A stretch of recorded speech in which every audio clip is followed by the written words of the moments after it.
bisa aja teman-teman diinfokan hari ini kalau kalian udah nggak, kita akan cut. Itu terjadi di beberapa tempat.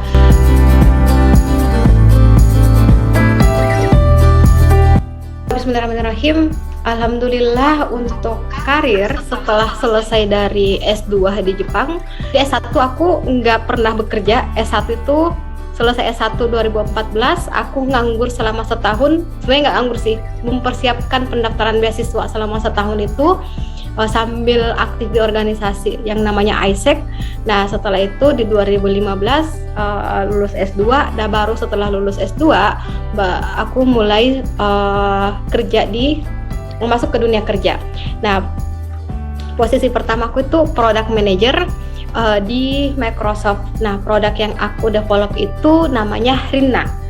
Kalau teman-teman aktif menggunakan Line Apps di tahun 2016, 17, 18 itu mungkin teman-teman tahu Rinna.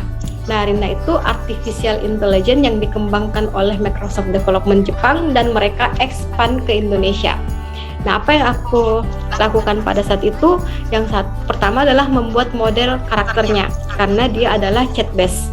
Jadi karena bidangku juga adalah NLP itu gimana caranya membuat komputer bisa mengerti bahasa manusia.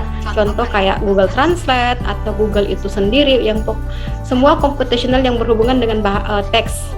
Nah, makanya aku ikut di Rinna Team ini. Yang aku lakukan pertama mempersiapkan model karakternya, lakukan training data, evaluation data, terus belajar tentang communication flow human itu seperti apa dan gimana caranya kita implementasikan ke Rinna.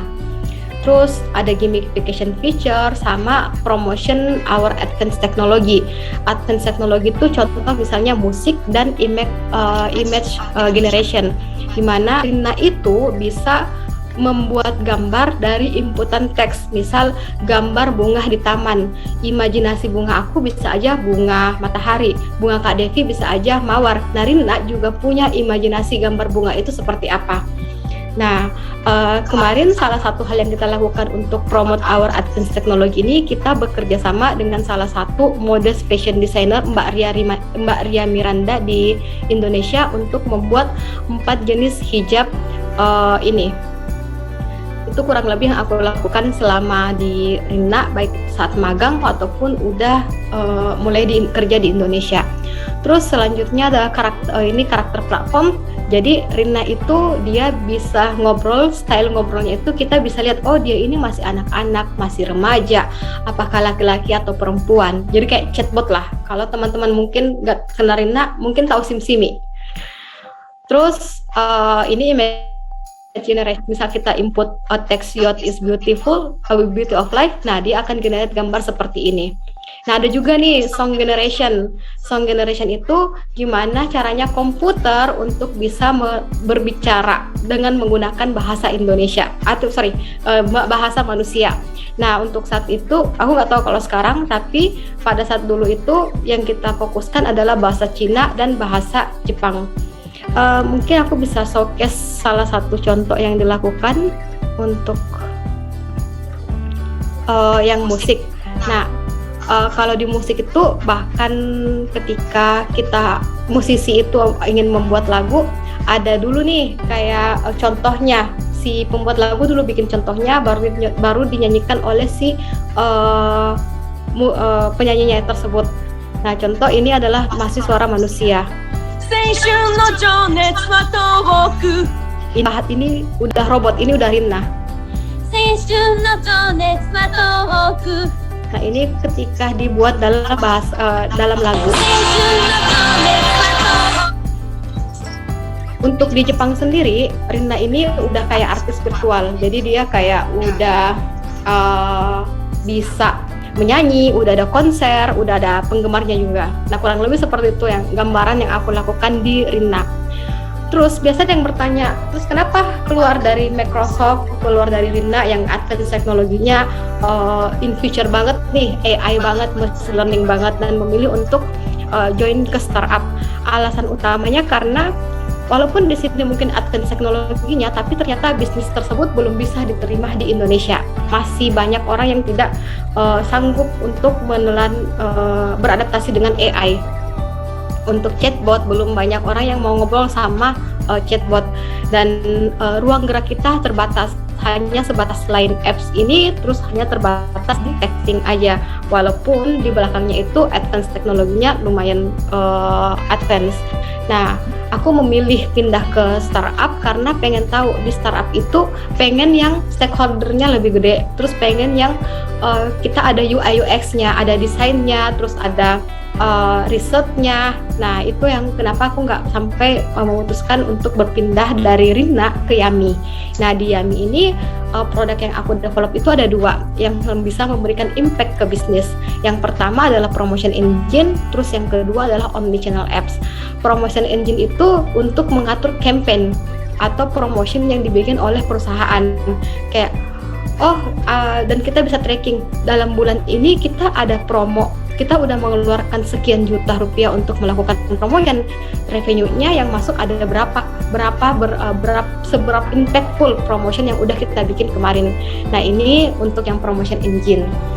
Kalau yang omnichannel apps, Yummy Corp itu adalah perusahaan cloud kitchen. Cloud kitchen itu kayak food court. Jadi kayak ada satu tempat, terus ada banyak brand nih yang jualan di sana. Nah, itu juga itu Yummy Corp. Misal dalam satu outlet ada 4 brand. 4 brand ini 4 sales channel. Shopee Food, Traveloka Eats, GoFood, GrabFood. Nah, itu kan kita ada produk nih. Kalau misalnya di outlet A misal nasi gorengnya habis, kita harus ganti nih di 4 sales channel, terus 4 brand itu harus diperhatikan tiap hari produknya yang habis apa, yang nambah apa. Itu kalau dilakukan secara manual kita akan miss. Jadi makanya kita butuh omnichannel apps. Nah, omnichannel apps itu untuk mengatur kalau produk ini habis, langsung bisa habis di semua outlet misalnya, dan di semua sales channel tadi. Jadi nggak harus diganti satu-satu.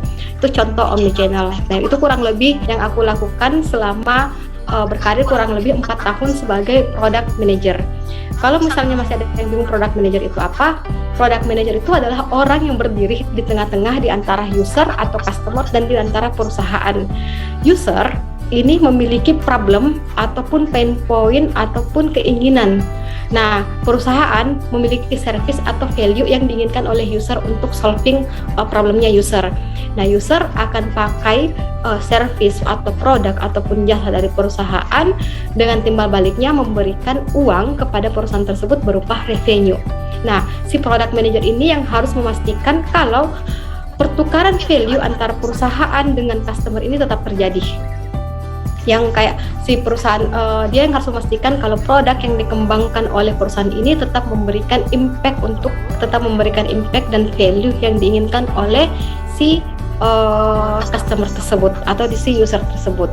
Jadi makanya kenapa Gojek yang awalnya feature-nya mungkin dulu hanya GoRide, terus sekarang udah bisa GoFood, GoLaundry, dan banyak service lainnya. Yang menentukan feature-feature apa ataupun kemampuan yang dimiliki dari setiap produk itu untuk dirilis ke user adalah si product manager tersebut. Kurang lebih seperti itu untuk gambaran PM dan story selama 4 tahun berkarir di dunia IT. Nah, dulu 2009 waktu baru aja nih masuk kampus, baru aja jadi mahasiswa S1. Ketika kita mau install aplikasi contoh Microsoft Office, kita tuh harus butuh CD atau butuh disk. Nah, sekarang dunia itu udah kayak jauh berubah dari 13 tahun yang lalu, dari 10 tahun yang lalu. Sekarang ketika kita mau install aplikasi, baik itu di laptop ataupun di HP, kita udah bisa asalkan punya internet connection, udah bisa. Nggak harus lagi butuh CD, nggak harus lagi butuh flash disk. Jadi udah tersimpan semua di cloud kitchen. Di cloud. Terus handphone juga dulu udah berubah. Yang masih pakai feature phone, terus sekarang berubah jadi smartphone, dimana semakin banyak orang yang bisa membuat aplikasi yang bisa digunakan di handphone tersebut, di phone. Yang dari awalnya laptopnya segede ini, terus bisa jadi laptop yang lebih tipis tapi more powerful daripada sebelumnya. Nah, dunia perkembangan teknologi itu ternyata berubah dengan sangat cepat. Makanya startup juga ada banyak perusahaan yang melihat peluang itu, sehingga untuk Indonesia sendiri peningkatan startup di Indonesia itu berkembang yang awalnya hanya 1.400 di 2017, di 2019 jadi 2.200. Kayak terus Indonesia itu negara yang growth startupnya paling cepat di Asia Tenggara. Bahkan dia ada di posisi kelima setelah US, UK ataupun Kanada. Jadi karena banyaknya startup yang terlahir ini, banyak juga nih potensi orang-orang, banyak juga peluang kerjanya, juga orang-orang yang pengen malah tertarik untuk kerja di startup. Dan kita bisa lihat teknologi ini akan terus berkembang. Kita nggak tahu sih nanti kedepannya akan seperti apa, perubahan 3 tahap ini akan seperti apa, tapi ada beberapa hal yang bisa diprediksi. Contoh misal dari sisi robotik, mungkin nanti udah lebih banyak nih pekerjaan yang dihandle oleh robot, atau cloud, terus big data, karena data sekarang itu semakin banyak. Tiap hari kita menghasilkan data. Teks yang kita kirim adalah data. Yang kita lakukan sekarang juga adalah generate data untuk Zoom. Kayak berapa lama kita melakukan Zoom hari ini, itu akan ke-record di database-nya, emailnya apa aja. Jadi apapun aktivitas yang kita lakukan menggunakan handphone ataupun laptop device kita, itu kita udah nge big data ini juga nanti potensinya akan sangat besar dari printing dan AI. Walaupun mungkin saat ini digunakan masih sedikit, tapi orang udah aware tentang hal tersebut. Nah, ini perubahan yang mungkin nanti akan terjadi, more AI dan more big data. Oke, next. Perubahan ini juga terjadi karena software development, cara orang ngedevelop software itu berubah. Kalau dulu di tahun mungkin ketika kita masih menggunakan CD untuk menginstal aplikasi, cara metodologi developmentnya itu kita menggunakan waterfall metodologi. Waterfall metodologi itu kayak air terjun itu kan pasti turun dari ke atas. Nah, kayak gitu. Misal contoh, kita buat requirementnya dulu, PM ini buat requirementnya, terus habis jadi requirementnya semua dia baru lempar ke desainer jadi baru dikasih ke tim coding jadi baru di testing, sudah itu di packing, disimpan di dalam sheet, baru dilakukan distribusi. Itu dulu. Jadi kalau misalnya ada software error nih, mau nggak mau harus mulangin dari awal lagi. Kita nggak akan bisa update CD itu ataupun master data itu yang udah tersebar ke seluruh dunia. Jadi kalau mau update lagi ya harus bikin version barunya, doing lagi requirement, desain lagi, coding lagi, testing lagi, simpan lagi di sini, baru disebar lagi. Jadilah versi kedua. Bedanya sekarang kita udah nggak mostly perusahaan udah nggak pakai sistem waterfall metodologi. Kita berpindah dari lean metodologi dan agile metodologi karena distribusinya sekarang bisa dilakukan di cloud tanpa harus menggunakan device. Jadi siapapun bisa mengakses langsung setiap perubahan ataupun setiap update yang dilakukan oleh software tersebut. Nah, lean metodologi dan agile metodologi itu fokusnya ke user centric. Kalau lean metodologi itu mengurangi waste. Waste itu apa? Misal contoh produk yang udah kita coding, si developernya udah coding, udah sampai jadi, tapi nggak sampai rilis ke user, itu adalah waste. Nah, kalau agile metodologi itu lebih fokus ke user. Oh, hari ini ya udahlah kirim rilis versi paling mudahnya dulu aja. Paling kayak dulu Google, misal Google itu Gojek. Sebelum Gojek seperti yang kita lihat sekarang di aplikasi yang udah berwarna-warni, udah banyak fiturnya, dulu itu awalnya dia kayak hanya pakai telepon dulu untuk memastikan user beneran mau ada yang pakai nggak ya service ini. Nah, kalau misalnya udah divalidate, perlahan-lahan mereka baru bikin aplikasinya. Dulu aplikasinya malah hanya bisa go right dulu aja, misalnya masih hanya bisa belum bokar, terus belum bisa go food, baru bisa Intinya baru bisa input alamat kita mau kemana, terus tujuan alamat kita sekarang di mana, tujuan kita kemana. Nanti perlahan-lahan baru di-improve. Nah, itu yang dilakukan di Agile Methodology. Yang melakukan improvement, mendesain apa itu improvement yang harus dilakukan, bagaimana hasil validasinya, itu adalah seorang product manager di belakang story of behind-nya. Nah, inilah yang mengakibatkan kenapa saat ini banyak startup yang lahir. Satu, karena memang dunia udah berubah, behavior orang-orang terhadap teknologi itu berubah. Terus yang kedua, udah berubah juga dari proses how to develop produknya. Jadi yang dilakukan oleh startup sekarang adalah secepat mungkin merilis sesuatu, learning dari user untuk mendapatkan feedback. Terus selanjutnya adalah ini beberapa job yang saat ini lagi hype nih dicari. Terus banyak juga sekarang tren non IT untuk bekerja di bidang IT, karena memang peluangnya sekarang sangat besar. Bayangkan ada 2000 ini tahun 2019. Nah, gimana kalau misalnya 2022 mungkin angkanya lebih meningkat lagi. Terus tiba-tiba kayak semua sekarang apa-apa ada aplikasinya. Mau beli ini, bahkan untuk nyari tukang aja sekarang udah ada startup yang buat itu, udah ada aplikasi untuk yang memanage tukang-tukang kalau kita mau bangun rumah. Itu karena emang lagi zamannya orang karena lagi zaman sekarang memudahkan orang untuk membuat aplikasi tersebut. Terus karena potensinya yang semakin besar itu, IT background itu makin diminati sekarang. Kayak tadi yang di-share sama Kak Devi, kalau kerja di startup itu bisa terlihat keren. Terus apa tadi alasan pertama ya?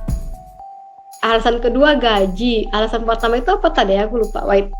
Peluang ininya banyak. Peluang kerjanya banyak karena emang lagi banyak banget perusahaan. Terus bahkan sekarang orang kayak lebih prefer kerja di startup instead of corporate karena terlihat yang tadi mungkin yang terlihat lebih keren. Itu mungkin hanya terlihat aja ya teman-teman. Terus kita bahas dulu peluang kerjaannya apa untuk yang IT background. Itu ada artificial intelligence specialist. Nah, ini untuk teman-teman yang berfokus sama IT dan kayak strong coding, terus tahu understanding algorithm, good in matematika, strong matematika juga. Ini teman-teman possible banget untuk bisa apply di bidang ini. Nah, asalkan satu fokus yang harus teman-teman pelajari adalah deep learning, machine learning, TensorFlow, computer vision, sama NLP. Nah, ini yang sekarang, tapi bisa aja karena perkembangan teknologi ini besar, orang-orang yang ngembangin algoritma di bidang ini juga berkembang sangat cepat. Jadi teman-teman yang ada di bidang ini harus selalu update apa sih riset-riset terbaru yang dilakukan oleh orang-orang luar. Jadi kalau teman-teman ngambil bidang ini, teman-teman harus fokus di bidang riset. Jatuhnya kayak S2 yang dilakukan selama S2, baca jurnal, ngerti algoritma, terus belajar matematika. Nah, ini untuk di bidang yang ini. Terus it's hard. Kalau aku ini berat banget. Tapi untuk beberapa orang yang suka dengan challenging, yang suka explore algoritma baru, ini cocok banget. Terus selanjutnya ada data science. Nah, ini mirip-mirip, juga ada machine learning, data analis. Nah, ini kalau di sini butuh strong analytic skill, research, sama coding. Kalau yang ini lebih ke coding tapi di Python, R, dan SQL, karena kita akan bekerja dengan big data. Bedanya dengan data analis, data scientist itu kayak kita bisa memprediksi, ini ada data penjualan sekian, kira-kira trennya bulan depan itu akan seperti apa. Nah, itu untuk data science itu untuk memprediksi apa yang akan terjadi di future, entah itu tahun depan, bulan depan, dari past data yang udah kita, historical data yang udah kita punya. Terus kalau untuk data analis ini lebih ke membuat keputusan, lebih ke arah bisnis kalau data analis. Nah, yang teman-teman harus miliki sebagai seorang data analis adalah SQL. Kalau data itu erat kaitannya dengan SQL untuk mengolah data, terus Excel, dan harus bisa Power BI. Kayak bukan hanya Power BI sih, kayak Microsoft Azure, AWS, itu juga penting pelajari untuk teman-teman yang ingin fokus menjadi seorang data analis. Terus back-end developer. Nah, ini udah pasti back-end sama ini front-end developer, ini back-end developer. Ini udah pasti kalau berhubungan dengan IT itu kita nggak akan bisa apa-apa tanpa adanya si developer. Jadi kalau teman-teman emang suka coding dari awal, terus merasa tertantang ketika ngerjain coding ini, nah aku saranin teman-teman pilih ini, mau itu front-end developer ataupun back-end developer. Nah, developer ini menjadi inti sebenarnya dari semua startup yang ada saat ini. Ketika developernya nggak ada, walaupun yang lainnya ada, itu sama aja bohong. Jadi ini important banget untuk teman-teman yang improving programming language-nya. Baik itu mau dari Laravel, JavaScript, ini harusnya JavaScript ya, aku kayaknya salah copy. Node.js, nah itu saran aku untuk apalagi yang umurnya tadi sekitar 60% itu umurnya baru 27 tahun, potensinya teman-teman untuk explore more bidang-bidang ini, apalagi teman-teman dari jurusan IT, itu possible banget. Jadi kayak lebih difokuskan lagi. Terus selanjutnya, kalau dari non-IT gimana? Tetap bisa nggak bekerja di bidang startup? Possibility-nya besar banget, karena ada beberapa produk yang mensupport bisnis, ada beberapa job untuk mensupport bisnis-bisnis ini, atau untuk mensupport position ini agar mereka bisa bekerja dengan baik. Contoh, product manager. Banyak banget dari sewaktu aku join bootcamp di salah satu bootcamp di Indonesia, online bootcamp, itu kalau mereka introduction instructor-nya biasanya bukan dari IT, ada yang dari kesehatan, ada yang dari arsitek, ada yang dari manajemen, dan product manager ini terbuka untuk siapa aja. Jadi tetap ada yang teman-teman harus improving, kayak teman-teman harus bisa Scrum, product management, agile methodology itu seperti apa, proses product development itu seperti apa, itu teman-teman itu semua bisa dipelajari. Yang paling penting dari seorang product manager adalah teman-teman mempunyai problem solving yang bagus dan communication skill. Terus ada lagi dari business operation specialist. Ini lebih ke business analis sebenarnya. Memang teman-teman tidak diminta untuk tahu coding, nggak harus tahu algoritma atau apapun. Tapi ada beberapa aplikasi ataupun sistem yang teman-teman perlu pelajari.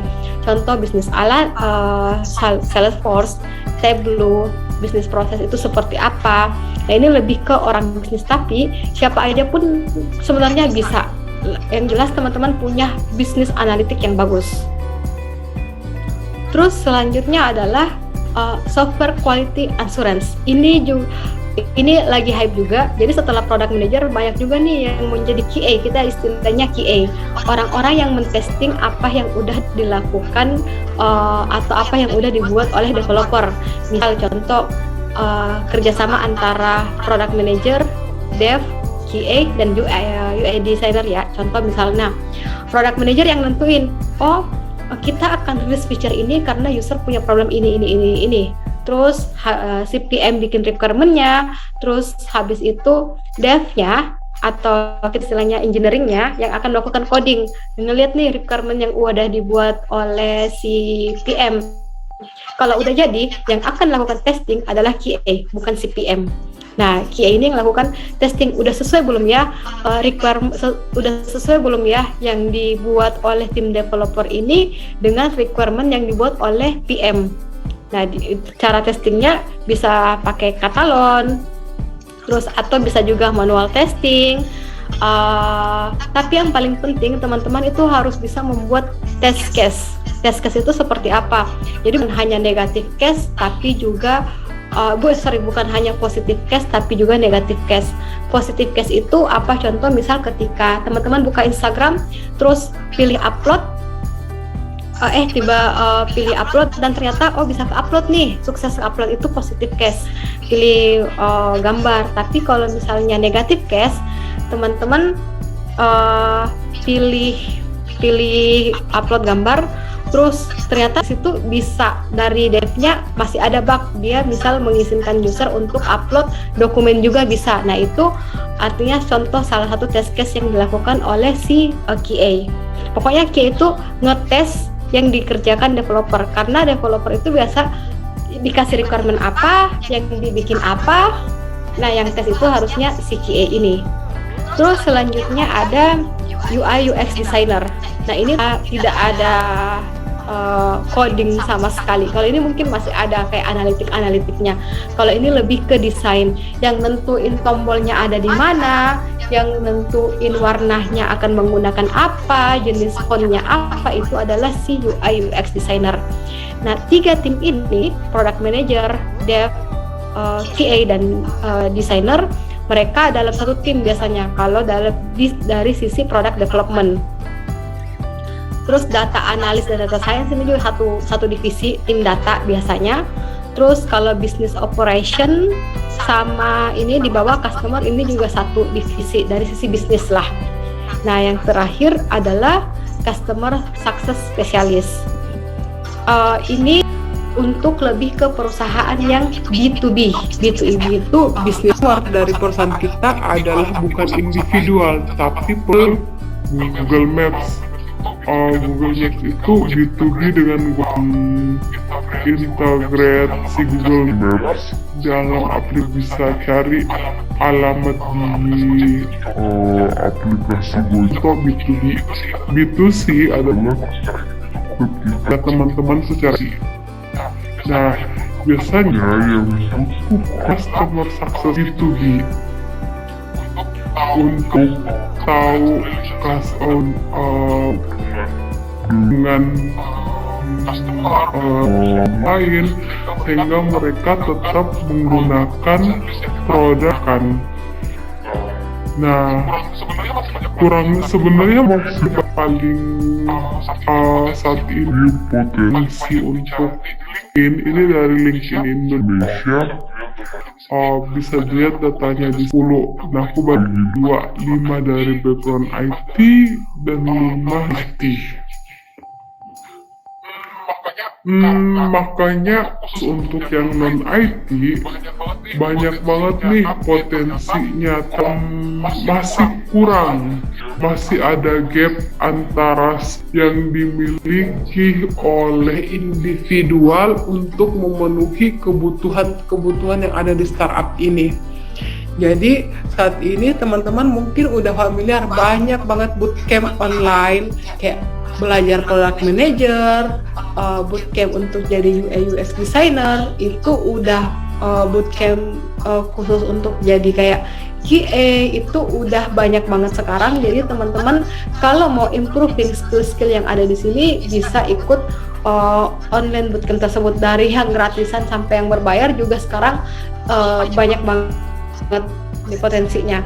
Nah untuk yang IT juga saat ini ada sih kayak bootcamp yang mengkhususkan untuk bergerak yang di bidang IT kayak dev, jadi programmer, jadi ahli machine learning, itu juga ada saat ini. Tapi biasanya yang ini requiring background dari IT. Nah, walaupun mungkin dari non-IT, asalkan teman-teman dari non-IT sebenarnya bisa masuk aja ke bidang ini, hanya teman-teman harus memberikan effort yang lebih, belajar lagi dari awal. Tapi menurutku semuanya bisa dipelajari asalkan teman-teman memiliki keinginan. Tempat belajarnya di mana? Yang tadi boleh cari di bootcamp, boleh cari di Google, boleh baca-baca artikel di internet, dari buku-buku. Oke. Terus startup culture.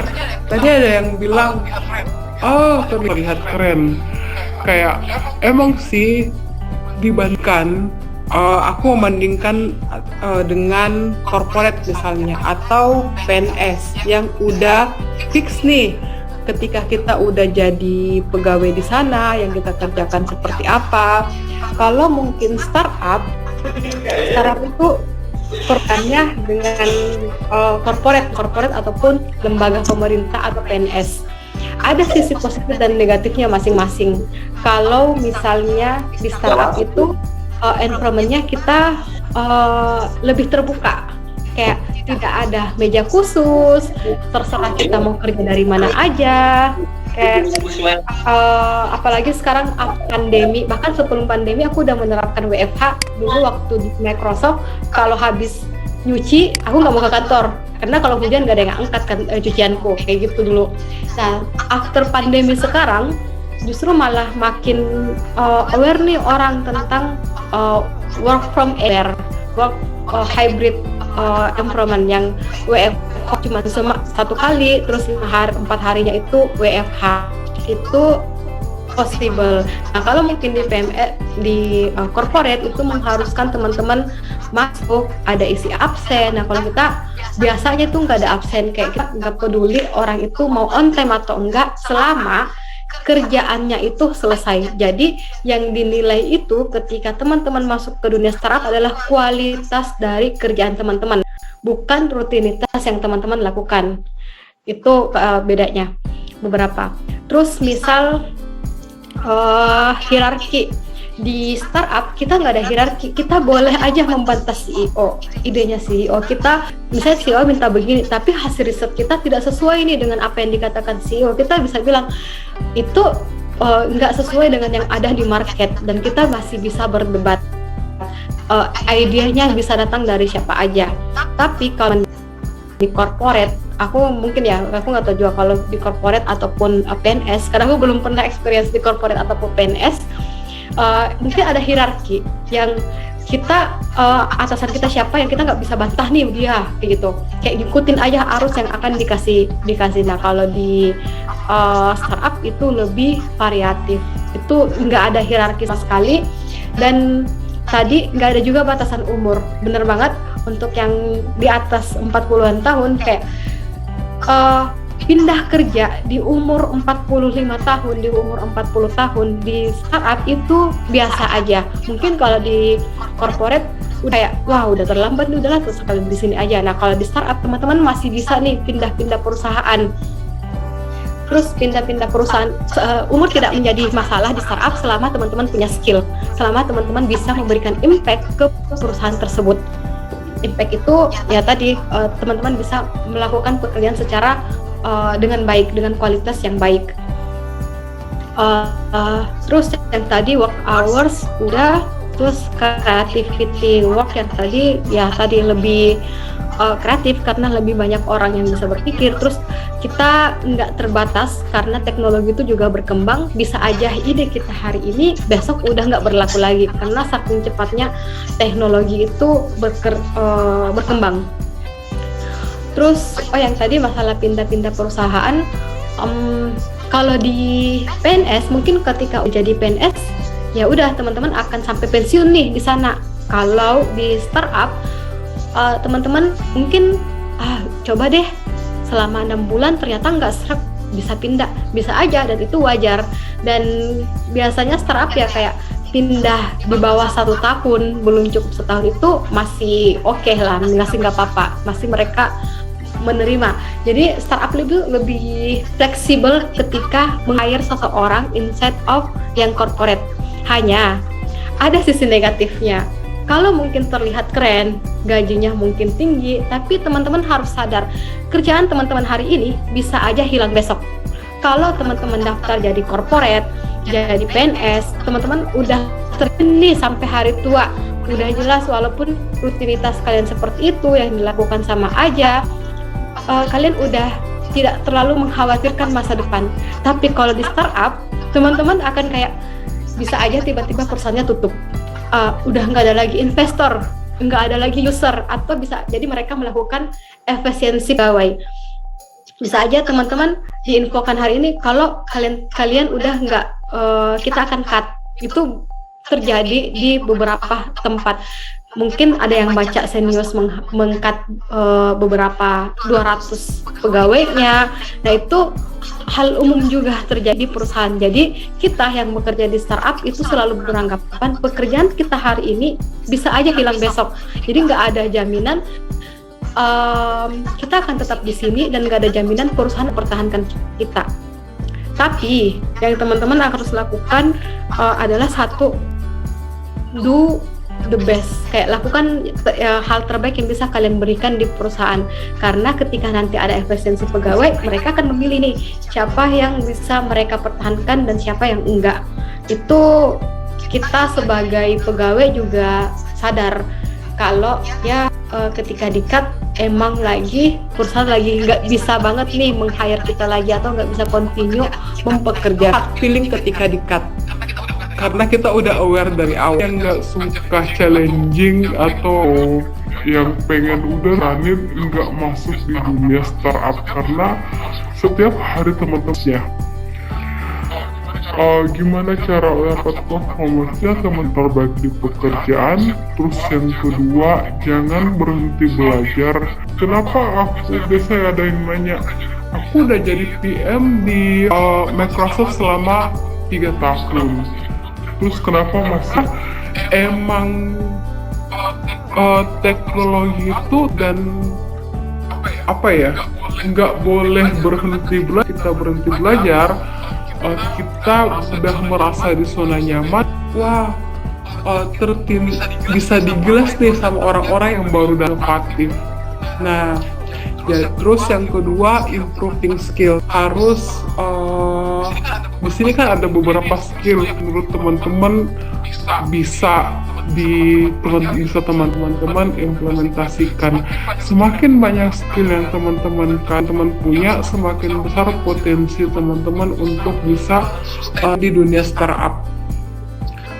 Kalau aku kasih saran di sini sih, masih kurang banget orang yang mau masuk ke dunia ini. Tapi dulu 2000 ketika pertama kali ditawari sebagai seorang product manager, apa itu PM, nyari juga nggak ngerti, baca juga nggak ngerti. Beda yang udah banyak bootcamp, apalagi bootcamp itu tiap hari menghafal product manager. Jadi kayak kita harus punya nilai lebih ketika walaupun udah tentang PM, udah tahu tentang PM, teman-teman mungkin bisa nambah nih skill-skill lain, biar sedikit-sedikit tentang SQL atau Python. Itu bisa jadi nilai lebih. Jangan berpatok di skill yang sesuai bidang itu aja. Kalau jadi cross skill itu sangat dibutuhkan untuk orang-orang yang punya startup.